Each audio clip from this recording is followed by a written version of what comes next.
On January 21st, 1910, Paris was hit by a sudden flood that wreaked havoc on the city. Buildings were destroyed and the subways submerged in water. But an even stranger fact was that almost all the clocks in the city stopped at exactly 10:50 a.m., as if in the midst of the chaos, time had decided to stop. These clocks were connected to a unique network of underground pipes that, by means of blasts of air, synchronized the time throughout Paris. Such an ingenious system was devised in 1880 by Victor Popp, an Austrian engineer. Only 5 years later, the city saw the installation of thousands of these clocks in places as diverse as hotels, train stations, homes, schools, and public streets. We reconstructed the workings of this extraordinary system and the central machine that animated it to illustrate how an intricate web of underground pipes and mechanical clocks managed to keep the entire city synchronized. Before accurate electric clocks were invented, synchronizing time was a challenge. Mechanical clocks tended to lose synchronicity gradually, leaving each on a slightly different time. This made business meetings and train schedules a real problem, as no one could be sure of arriving at the right time. The very idea of an exact time was then unclear. Bells in city towers announced the hours, but as urban civilization progressed, it was no longer enough to know the approximate time. The need was felt to ensure that everyone had the same time, to the minute. Thus was born the idea of a capable clock, located in the heart of Paris, to send a signal every minute to synchronize all city clocks. Electronic signal transmission was cost prohibitive, so Popp opted to use air blasts, a cheaper and more reliable method. The clocks did not need to be electrically powered.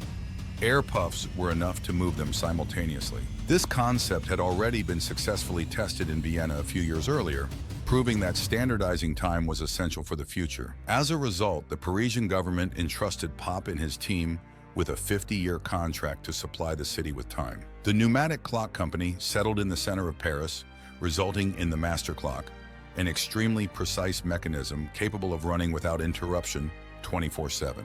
To understand the operation of this incredible machine, it is necessary to know the basic principles of mechanical clocks. Generally, the force of a spring or weight was used to generate power. By lifting a weight, potential energy was stored, which, when released, allowed the wheel to turn due to the force of gravity. A clock that ran out of charge in a few seconds would be useless, so an escapement mechanism was introduced to moderate the descent of the weight and generate a regular beat. The pendulum, swinging back and forth, adjusted the movement of the wheel at constant intervals, slowing the release of energy. By changing the length of the pendulum, the speed of the clock could be adjusted. The addition of a high-ratio gear system further reduced the speed, allowing the weight to power the clock for a full week without the need for winding. Victor Popp's master clock, located in the heart of Paris, was divided into two distinct sections. On one side, we find a traditional pendulum clock that controlled the hour, minute, and second hands. On the other, there was a timer-like device in charge of managing the release of air blasts within the network of clocks. But how was the synchronization of the master clock maintained?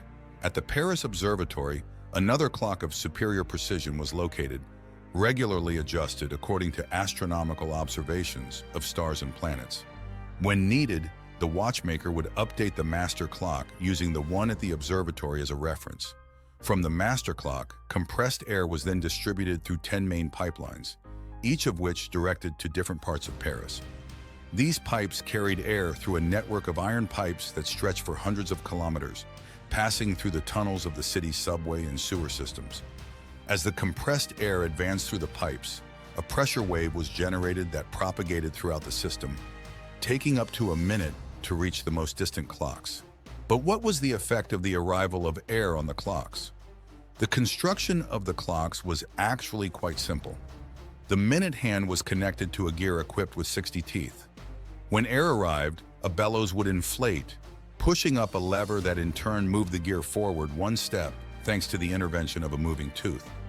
Another tooth positioned on the opposite side prevents the gear from moving backward. When the bellows deflated, the movable tooth shifted, allowing a small counterweight to keep it engaged with the gear. thus ensuring that each full inflation of the bellows advanced the gear by exactly 1 minute. The hour hand was connected to the minute hand by a transmission ratio of 1:12, ensuring that the minute hand completed 12 revolutions in the time it took for the hour hand to complete 1. This system was not reserved only for public clocks or railway stations. Anyone could have one of these clocks in their home by subscribing to a subscription for a modest sum, corresponding to 30 cents a day in today's value. Despite being damaged during the Great Flood of 1910, this extraordinary system continued to operate for almost half a century until 1927, when the reliability of electronic clocks became such that the old system became obsolete. Today, the original clocks no longer exist, but signs of their former presence can still be seen in various parts of Paris. The video is concluded. I hope you enjoyed the story, and I invite you to subscribe to the channel for new content like this. See you soon.